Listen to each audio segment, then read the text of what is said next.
Hi,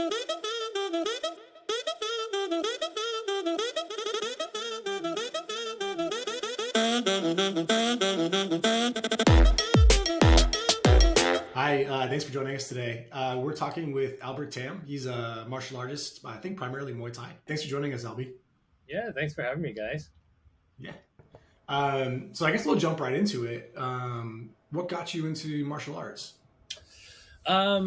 Yeah, I always liked watching martial arts as a kid, right? I always fantasized myself being a martial artist, but Yeah, never, I guess it's a couple of things. I mean, I never had the means to do it, yeah, first and foremost. Parents weren't a big fan of anything that was considered violent. I think they'd much rather me, bury my head in a book rather than, bury my fist in someone's face, right? yeah, And I think for my parents who, you know, immigrated from another country, they wanted me to probably associate myself with more white collar activities as opposed to, something that was more violent, like martial arts. They didn't see any potential in terms of a career in that, and also the probability of getting hurt, right? So, right. and it really wasn't until, gosh, I was in my late 20s when I just went through some life altering events, and I was like, I just got to do something different. I have like this huge void in my life right now, and I kind of have the means to do something different. I was in the worst shape of my life, and that's kind of when I, Yeah. found the first gym that I actually stuck around with for 12 years. And gosh, I think it's been like, yeah, about 12, 13 years now, and here I am still doing it. Was that Fight and Fitness or now Rise? Yes, I that wore was my right. shirt today to Yeah, represent. I know, I It's, saw. it's how, Yeah, yeah, so we know each other. Is that the latest ones? it's the only one. Oh, okay. Yeah. Yeah. So you have been there. You must have come in 2010 or something earlier than that. It was no, it was around 2010. I think it was just before the holidays because I do remember that there was a holiday party that I had gone to. But it was the kind of Oh thing where yeah. it's like, okay, well, I'm new to this group. I kind of want to be a part of it, but also at the same time, I don't know any of you guys. Right. So I want to say, yeah, it was probably November, December ish of Yeah. 2010 or so. Yeah, Sounds about right. And what was it about? Well, I was curious. How did you find that gym? Like, what brought you to that through gym? Yelp, through Yelp. So at the time, Okay. I don't know if it was everybody, but I used Yelp for everything. Right nowadays, you use Yeah. Google, Yeah. more so to look for business rather than just to look up random facts. But yeah, at the time, I looked up. It was between two gyms. It was, I think, it was Yelp. I'm sorry, Uh, it was Fight and Fitness, and it was yeah. LTO. Right. The reason why I eventually went with Fight and Fitness was the location and also just the timing of the classes. Right. So it was just a matter of circumstances that worked out. I mean, I think in an alternate universe, I might have ended up at El Nino, Yeah. and Yeah. things would have turned out very differently. Yeah. And then, so when you started, did you do Muay Thai right away, or did you do boxing? Because I know the gym you can come like at Muay Thai or at Fight and Fitness. People don't know you can do jiu-jitsu, you can do Muay Thai, you can do MMA, you Yeah. can do boxing. Like, there's a full kind of spectrum there. I think at the time my goal was to eventually pivot into mixed martial arts because that was the big thing. I think that was Yeah. during an era where UFC was really starting to, Yeah. build a bigger brand on a global scale for itself, right? But obviously, rather than just jumping in the deep end, I was like, let me do Muay Thai first. I mean, like this gym or this academy has two world-renowned fighters, so I was like, let me try that out first, and eventually transition into jiu-jitsu and then boxing. But yeah, it was Muay Thai first. Yeah. And did you do other martial arts there? Like, I was totally like a Muay Thai I eventually did. focused Yeah, guy. no, after my first competition, I wanted to take a break from Muay Thai, and I started Yeah. doing a little bit of jujitsu.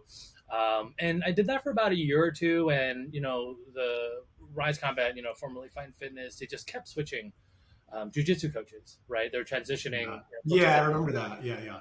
Yeah. So for me, it's kind of like, well, let me, my first love was always Muay Thai, so I eventually just dropped jujitsu altogether, and I did start, cross training boxing eventually because I'm sure Yeah. we'll discuss later, but that's one of the big holes of Muay Thai, right? Is just having, Yeah. you know, um, Standing fundamentally straight and solid still with your hands. head right in the center. So eventually, I did do everything that they had to offer. Got to get my money's Yeah. worth. Yeah. And it sounds like, so before you joined, did you do like athletics or sports like growing up or stuff, or was that Um, anything else? I think physically, I always had some of the qualities that benefited athletics. My dad was a swimmer. Okay. I was never good. I mean, I obviously like any other kid. I like playing basketball, football, but I was Yeah. not good, right? I played a little bit of soccer. I think the only athletics I actually competed in on a formal level was track and field. Oh, Um, okay. Yeah. yeah, so that's probably the only thing. But aside from that, no team sports, no other league. Yeah. Non-contact sport. No, no. Yeah. Although I've heard it's the best martial art is running away as fast as you can. Yeah. It's done well for me. Yeah. Um, so you trained at Fight and Fitness, and you've also trained at a few other gyms, right? So you mind telling us some of the places you've trained? I eventually did. Yeah, no, I was actually at Fight and Fitness Rise Combat for, gosh, 10, 11 years, Yeah. all the way up until maybe post COVID. I, wanted to change the scenery and I moved out to New York. And that was really the first time I um, started training at a gym consistently. And Okay. that was just through, lucky circumstance that I lived a block away from this gym. Oh, I had a nice. friend from Rise Combat that knew the owner. I just Yeah. went there for a trial class and, we had a conversation. He just offered me a trade to be a trainer there in trade for a membership. And that's when I started training Oh, there. And yeah. I did the same thing here with Team Quest, where they were like, "Hey, you we got to need, advertise, we need man. yeah, they're like, we need trainers. You can get a free membership if you do a couple classes." Yeah. Yeah. Yeah, that's nice. That's actually a really nice arrangement. Um, so then you were training in Thailand fairly recently, right? Yeah, it was. It was actually, it's always been a lifelong goal of mine. And, I'm sure you kind of see a trend here, but, for the longest time, I just thought that it would never be realistic, right? Because of work and stuff. And I'm sure Yeah, that like the culture nowadays, right? It's like, oh, I need to work, this and that. I can't take any time off. I'll lose my space, so forth. yeah, But again, it was really after COVID. And I decided that, I was at a point in my life where I can't stay rooted. I've been doing yeah. that my whole life, same gym, right?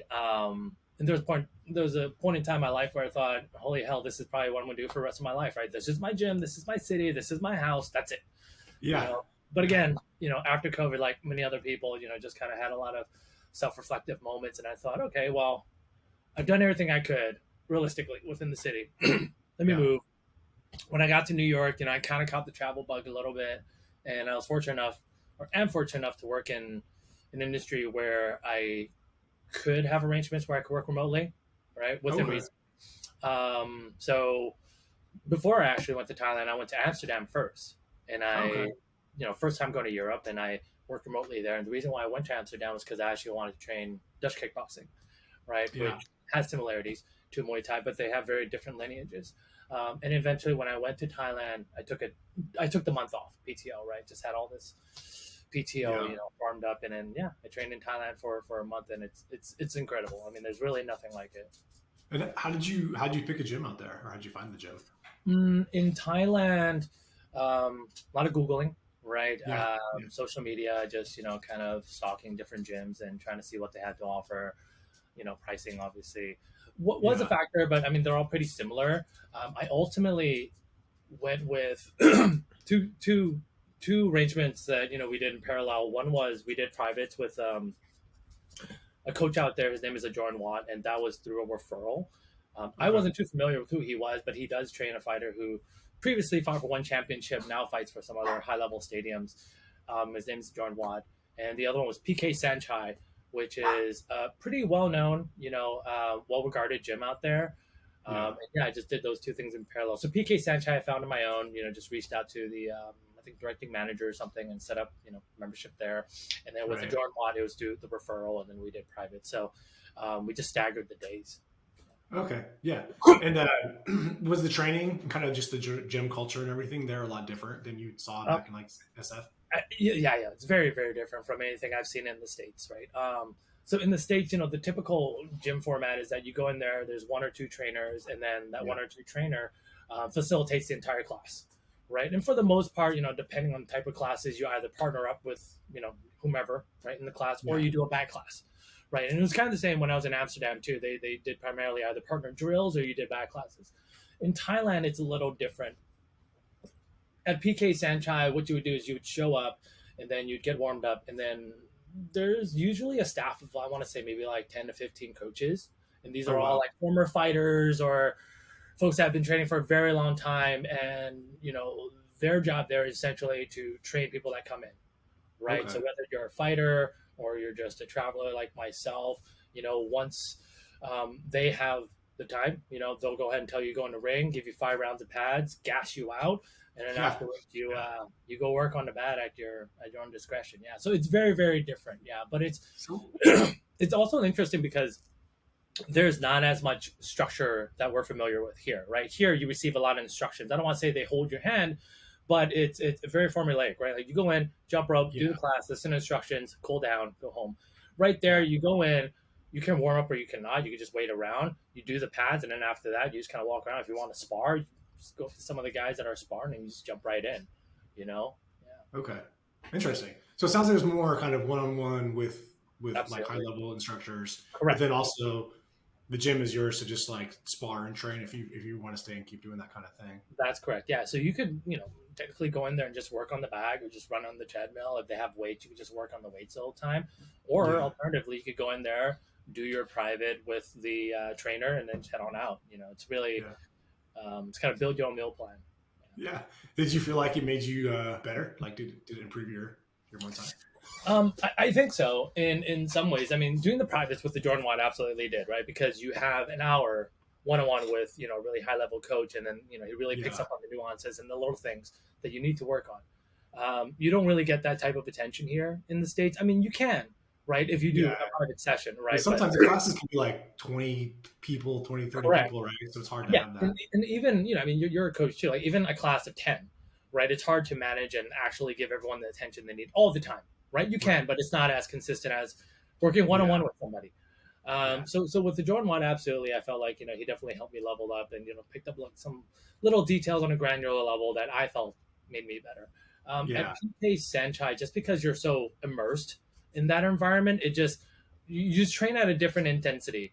I mean, that on top of, the humidity and heat, right? But I Yeah. don't, I think it's safe to say, like in my 12 years, I've probably never trained with that type of intensity. Like I was literally crawling out of the ring, and I mean, like just I was wiping my sweat with like 4 towels. That's like the Wow. towels get so drenched, and I couldn't wring them out. I had to get another Yeah. towel, and I'm sure absolutely the heat had something to do with it, but the level of intensity, I mean, I've never, and Yeah. I haven't been able to emulate that back. Yeah. Coming back I've into heard the that state. from other people about training in Thailand is that people are there to train, so like everybody's going hard, and it's like people are working out hard, and it's like It, it's intense. that immersion, Yeah. and you mentally just pick up on that, right? And Yeah. then I mean, not to say that you can't achieve that here. Maybe if you were in fight camp, right? But I mean, like Right. 90% of the people that do this, they're not in fight camp. We're Yeah, I mean that's the thing I would say about right. I think what I've heard too, if people training in Thailand, a lot of those people are looking to compete. I mean, as you know from coaching and training in some of the gyms of the states, a lot of them are just there to get a workout, right? So yeah, it's kind of maybe a different mentality. yeah. Would you recommend the Thailand experience? Oh, absolutely. I think anyone, whether you're looking to compete or it's just something it's like a hobby of yours, right? Or even if you're Yeah, not, you're or a not bucket somebody list who's thing. interested in doing Muay Thai, but you're interested in Yeah, the Thai culture, or you want to travel to a different part of the world that you're not familiar yeah, with, I would absolutely recommend, doing a class, right? And like, on the flip side, I was just saying, if you are looking to compete, absolutely, you should go to Thailand, immerse yourself. yeah, Best case scenario, you learn something new. If not, at least you had the experience of working in, the birthplace, and yeah. just fully immersing yourself and, reinvigorate, the momentum you had. And yeah, I absolutely Yeah. recommend it to anybody. It was an incredible experience. I gotta try it one of these days You have before to. before I get too old to hang. Yeah, you got to do, man. Yeah, Hey, Alby, I had a question. So now that you've gone through a few different gyms, some in one in San Francisco or Bay Area, New York, and now Thailand. What's the Have you seen any patterns of like coaching in North America versus Thailand that you saw were different, or anything that you thought, oh wow, these guys do something completely different here, or the coaches do something completely different here?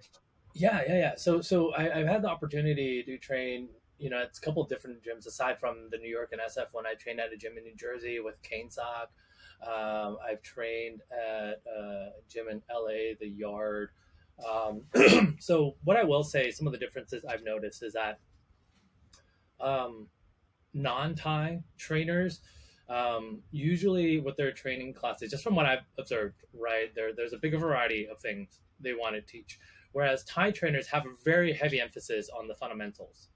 And that's something they really hammer in. And it's something I've seen pretty consistently, with most of the Thai trainers I've had an opportunity to train with, or just even observed, from the side, is that they really emphasize on the meat and potatoes of the sport. And I think that's something that is I think perceived by a lot of Thai trainers as lacking, in the North American circuit, is that a lot of people jump into Muay Thai and they want to, start doing some of the more fancy technical things they see on TV. They want to emulate, their favorite Thai fighters, right? And we all do, right? We all want to live out that fantasy. The spinning back elbow. The spinning back elbow, the cartwheel kick, and all that other stuff, which, I mean, it translates really well, right? On social media, absolutely. But, to a lot of the Thais, I think they feel as if a lot of folks are just, lack that fundamental, that foundation, right? And just like anything, that is the boring part, right? Like I wonder if that's something to do with where in the US a lot of times, again, it is people who are just coming in to get a workout, have a good time, right? So maybe they're throwing in stuff that maybe is less fight effective.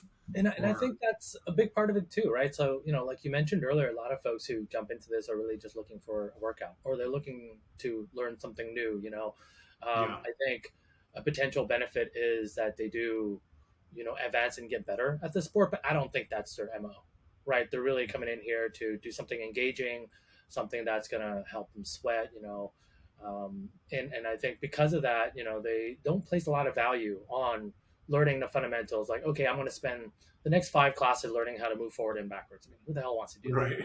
Right? Or how to throw my arm straight out and pull it back in. Right. It's like, okay, I've done that for like 5 minutes. I want to move on. Right. And that's, and again, I think we're definitely in an era where we all have a very short attention span. Right. So that doesn't help.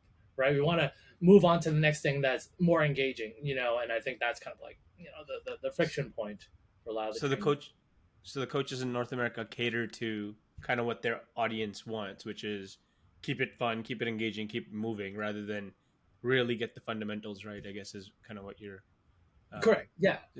Because at the end of the day, you're trying to run a business, right? You need them to come back, and if I bore the hell out of you just because I'm trying to make you better, it's well intended, it might not translate. It's like, okay, well, great, you're trying to make me better, but also I'm paying $200 whatever a month to come here. I want to sweat, I want to have fun, right? If not, why? Right. Makes sense. Well, I guess to that point, with your experience with all these different coaches, what do you think, makes a successful coach? I think it depends on the context of the question. I mean, a successful coach that runs a successful business is probably somebody that has an engaging program, someone that has an engaging personality, someone that's charismatic, and someone that's able to articulate direction, right? I think that's, in my opinion, how I would define a successful coach running a successful gym, right?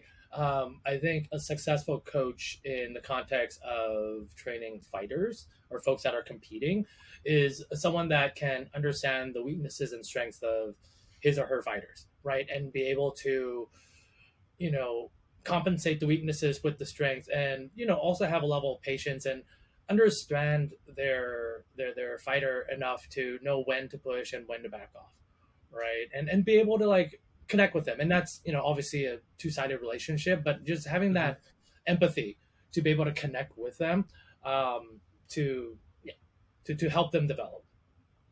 So, and I guess in your case, you mentioned earlier in your journey that you always wanted to do Muay Thai, and that was kind of the allure for you. So you were working kind of your way up to it, if you will, and getting serious. But so you had your motivations in line, but is there something you felt as a student that you started doing that made you more successful? No, I mean, I don't think I'm better than anybody else, and I don't think there's anything I have ever done, or I mean, I can't say I have an approach that makes me stand out from the crowd. I just kept going. If anything, that's probably the only thing. I was there, and that wasn't by design. I just had nothing better to do, and and again, I think you're being humble, but yeah. I mentioned it earlier, right? I'm a very rooted guy, right? Like I like to find consistency. For me, that was the gym. And I think one of the byproducts of that is that, oh, I'm there every day. So I'm doing this every day. And maybe that in some ways gave me more of an opportunity to develop more than somebody who would go like less. It was definitely a community. Like I think I saw that at other gyms too, where it's, a lot of people go many nights a week and it becomes like a community. It's almost like a home away from home. And then you're also getting a good workout, learning something while you're there. So it kind of, you end up putting in the hours because you just like being there and seeing everybody. And for me, it was an opportunity for me to go and socialize because, I was at a point in my life where I didn't go out as often as I did. So, like going out and hanging out with like Chris, for example, or whomever else, right? We get to work out, but we also, just get to chit chat a little bit and just, socialize and then, be on our way. So, Cool. And then who have been your biggest coaching influences? In this period? Yeah, by and large, my first two coaches, Niahn, he's still my coach today. Bunker has always been a big influence of mine, even though that we didn't train together a whole lot. I mean, he always had a presence in Rise Combat. I hold both of them in very high regard. Having moved to New York, I had the opportunity to work with Kurab out there. He's one that gave me the opportunity. And he has definitely helped me develop as a coach and also as a competitor or person that trains Muay Thai. I was lucky enough to have an opportunity to train with Kane Sock, like I mentioned earlier. He's one of the greatest of all time. And, I would always make an effort to get out there, right? And that's a story in itself. I mean, it was like a 3-hour commute just to go see him once a week. Wow. Yeah, it was a big commitment, but it's worth it. And of course, Ajoran Watt, who I had the opportunity to train with in Thailand. Although our time was short, we just connected. Like I mentioned earlier, we just had that connection that not every coach and fighter or whatever has, and we just had it, and these are all people I hold in very high regard.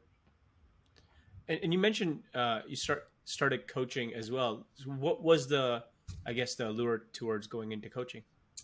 That's funny because I never saw myself as a coach, and I even today I'm like the classic imposter syndrome. Yeah. Right. Yeah. Like same with my day job. Right. I'm a recruiting manager, and the same thing. I have imposter syndrome all the time. I'm like, why are you guys paying me to do this? Right. But it was just a number of coincidences that seemed to fall in place, and one of the previous coaches decided to go on and open up his own shop, and there was an opportunity, and I said, well, I'll sit in, and try to put my hand in coaching and see how it goes. And one thing led to another, and eventually became, a permanent arrangement, and cool. Taught virtual classes all throughout COVID. That was interesting, taught strength and conditioning. And then when we opened up shop again, taught all the way up until I left to New York, and I taught in New York. Yeah. Nice. You so all the coaches you mentioned, if you were to, I guess, pick some attribute from each of them that you kind of would like to bring into your own coaching, would you be able to go into that a little bit? As a coach, I mean, with Niahn, I think the biggest thing I've picked up from him was just his training style. I think, how I train and how I train others probably mirrors him the most. And it's evolving now that I've had the opportunity to train with other people, but it's very high intensity training. A lot of it's muscle memory. Right. A lot of times if you ever watch videos of me training with him, we're doing the same drills for the most part with small variations. But for the most part, there doesn't deviate from that standard formula. Right. And what that does is that it builds up that muscle memories for when you actually are competing or sparring or whatever. Everything that you do is automatic. Right. Because I'm sure Chris knows, by the time you think of doing something, it's already too late. Yeah, right. It's got to come to second nature. Right. Same thing with any other sport. You just got to do it. Muscle memory. So that's something that I employ with, a lot of the folks that I train is just, really drilling, the same thing over and over again, right? Until it becomes second nature.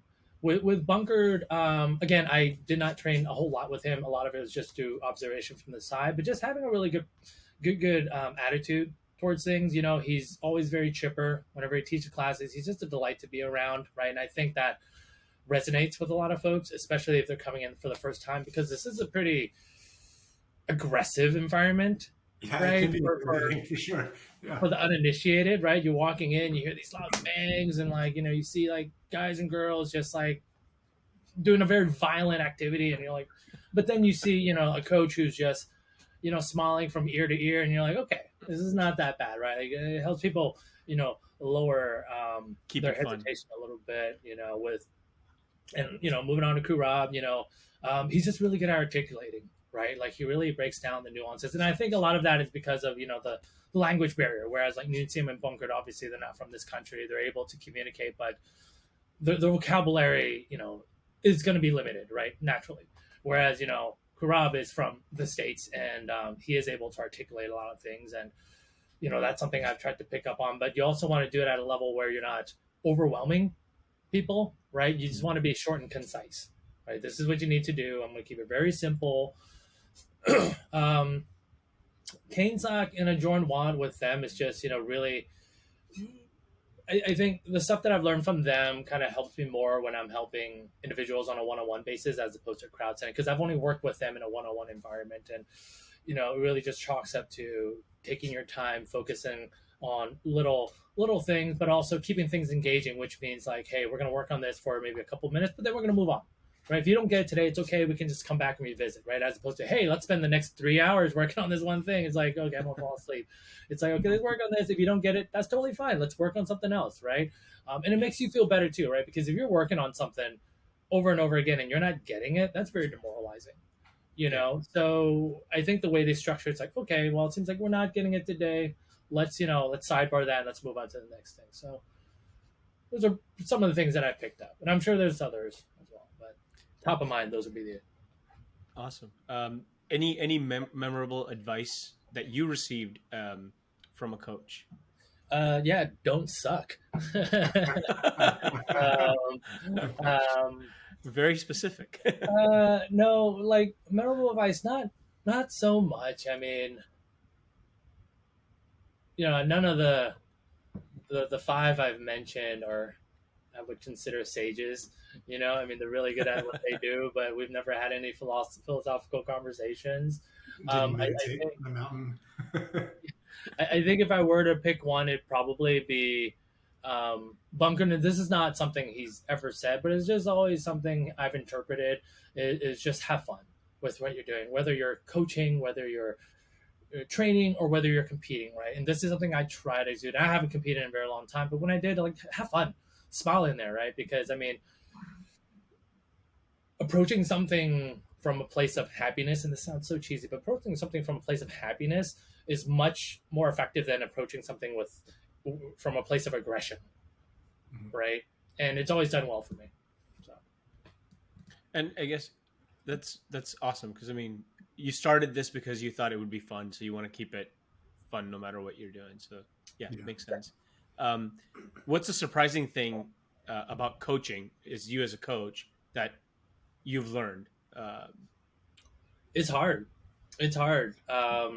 Especially when you work with students that aren't able to digest the instruction, right? And it's no fault of their own, right? It's up to the coach. That's what makes an effective coach, is to be able to articulate the instruction so that it's digestible for each and individual student, right? And what might come as second nature for me, and in my mind is very simple, might not register the same way with whomever is receiving that information, right? So those are some of the challenges. And also, I think another challenging thing is keeping things engaging, especially in a crowd setting, when you have folks that have maybe been doing this for a couple of years and people who are doing this for the first time. You need to find that happy medium, right? You can't keep things so basic that people that have done this for a while are not going to be engaged and they're not getting a good workout. But you can't make it so complex and too fun where the people are like fish out of water, like the new folks. Yeah. Right. So find that happy medium, and that's always something I'm struggling with. It's just I want to make it fun and engaging and complex, but also then I have people looking at me doe-eyed, right? Yeah. So, Yeah, I feel like agree. That's a real challenge, especially with larger class size with beginners and intermediate in the same class, and you've got some kids or some folks who are ready to just do pretty advanced stuff, and then some folks who are just working on just how to stand. Yeah, How do you make that class also, work for everybody? and also with bigger classes is being able to give attention to everybody, Yeah, right? Because sometimes, I mean, it's well intended, right? It's like, oh, I might see Anish doing something. I'm like, hey, Anish, let me help you out with this. But then by doing that, there's like maybe like 15 other people in the class that aren't getting my attention, right? yeah, So that's one of the challenges, being able to balance yourself, yeah. you know? Yeah. So you mentioned competing. Do you still compete or have plans to compete? I have not in a very long time. And I've only done it, gosh, like a handful of times. I could probably count it on one hand. Yeah, Um, but it's something I've been flirting with. And it's funny because coming back from Thailand, I'm sure kind of it's going to be the catalyst of that. It's like kind of spark yeah. that fire again, right? And then, I'm pretty advanced in age. I think you and I, Chris, are around the same age, so let's not share that number. But Early 20s. yeah. Just got my license to be able to start going to the bar. But I figured if I am going to compete, this is going to be it, right? Like I've got to make one good run right now before my body really starts giving in. I think I have a couple more miles in this this vehicle here, so yeah, to answer your question, it's something I'm flirting with right now. I haven't fully committed, but I have done some very low level stuff in the past. Well, so in the past, when you're doing like, I don't know, amateurs or smokers even, how was your kind of preparation different or your training different? Yeah, I've only done smokers, and I've done like one PKB, which is like a smoker with a winner and loser. So nothing even like remotely even not in high level, but mid level. But you still get hit in the face, and you still get hit in the face and be ready to fight.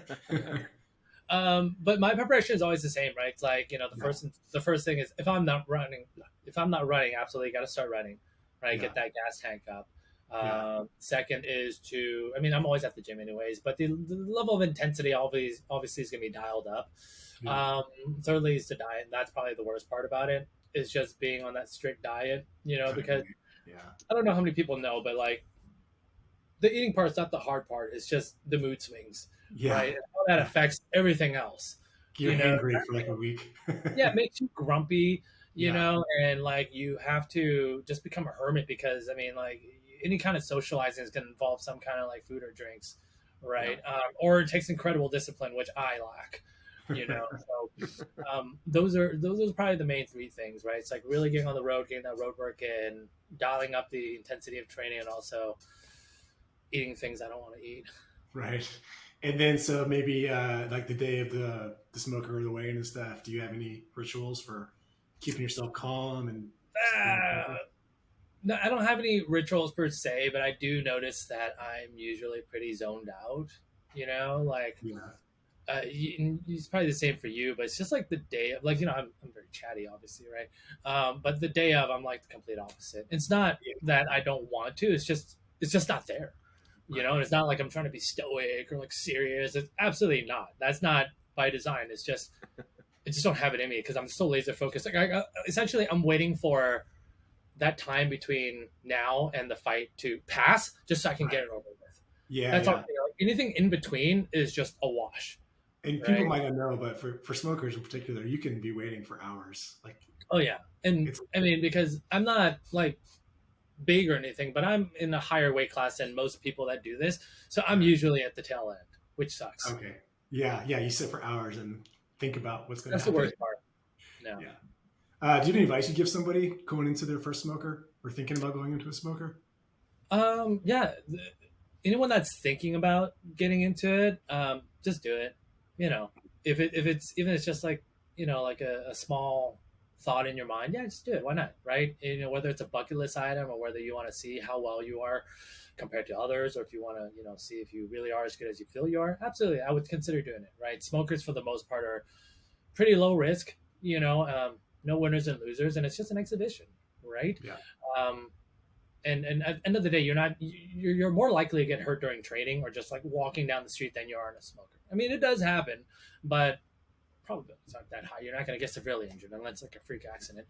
The best advice I can give to somebody that is about to do one is just have fun.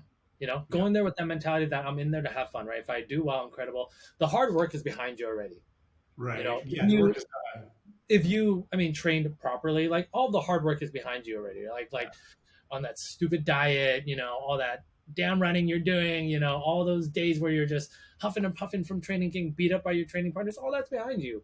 Yeah. The only thing between you and all that good food or whatever the case, seeing your friends again, is the 6 minutes, right, with you and your opponent. So go in there, have fun. Everybody likes to say stay calm, but you're not going to be able to stay calm. Yeah. Right? Like everyone could say that, but it's like go in there and have fun. Yeah. Have fun on your face. That way, even if you're not performing well in there, it's easier to digest as opposed to like going there aggressive. And once you start performing not up to your level, then it kind of compounds, right? Right. And then you're just gonna beat yourself afterwards, right? But if you go in there with the mentality that, okay, I'm here to have fun, you do well, great. If you don't do well, okay, I got things to work on. So it's one of the best advice I can give. Yeah. That's awesome. And then so embrace the discomfort, basically. Absolutely. Yeah. Yeah. Be comfortable being uncomfortable, right? Just like Yeah. And then I was wondering, do you have, and maybe can think of like a worst or just really bad sports experience or bad performance day, and what you might have learned from that? Yeah, there was. So I've only done a handful of smokers, but there was one. My second one, I was warming up, and one of the other coaches, who's a friend of my coach, started filming me. Right, and he was just hyping me up. He's like, yeah, look at this guy. So I'm like, okay, I'm on video. I'm gonna be the first one to fight. So I dialed up the intensity a little too high when you're supposed to warm up. So warming up, you're supposed to go nice and easy, just get like the blood flow. But I'm just going like all out, right? So my intensity is already spiked. By the time I get in the ring, I'm already gassed. I'm like, oh no, and I'm already frazzled, right? And it was just that same thing. It's like, why am I so tired? And then you start underperforming, and then all that compounds. So yeah, that's probably the one experience I can think of. Well, I guess that leads us into the next one, which is what's a common mistake you see beginners making? Now, this doesn't have to be on the first day of the fight, but like when they're coming to the sport, what's a mistake that you see them making? Trying to do too much too soon. They're trying to rush the process. I see that a lot. And kind of negating like some of the little steps, right? Like the little intricacies that you could maybe be working on, right? Like they just want to go like from A to Z right away, as opposed to like taking their time. And I get it. You want to emulate what you see mentally. Maybe you think you are able to do it, right?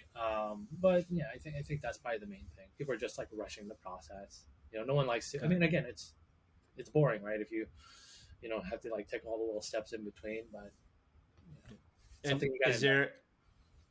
Oh yeah, makes sense. Is there a pro tip that you've acquired over the last however long you've been in the sport that you can give to new martial artists? A pro tip is it's probably gonna be the same thing, man. It's just like have fun with it, take your time. Keep things engaging for yourself. And I think that kind of contradicts the taking your time part, but the best workouts are the ones you look forward to. So find what it is that is engaging, whether it's like seeing yourself develop over time or like the friends that you make, or just, feeling like a badass and having cool clips for you to share on like TikTok and Instagram, right? Find that, and then harness that into motivating you to go every day, right? Because that's what did it for me. It's just finding different things that I really liked about it. So I look forward to it. And it was actually a part of my, every daily schedule. And, It gave me an opportunity to continue to get better, even when I had, the shitty days, which probably more than the good days. Right. And, that could be another tip, is that you're going to have like crappy days where you go in there, and whether it's your own gas tank or you just couldn't move the way you wanted to, or you couldn't understand what you were being taught. And that's okay. Or maybe you sparred and you got beat up. And that's fine. Those days are going to happen. Right. And you're going to, reflect, and you're going to think, why am I doing this? Or I suck. And that's okay. Accept it for what it is, and then go back and then, work on it again. Use that to invigorate yourself. Right. So that's awesome. All right. Into the rapid fire round. This is the last segment. Okay. So yeah, I mean, it is rapid fire, but no clock or anything. So favorite fighter.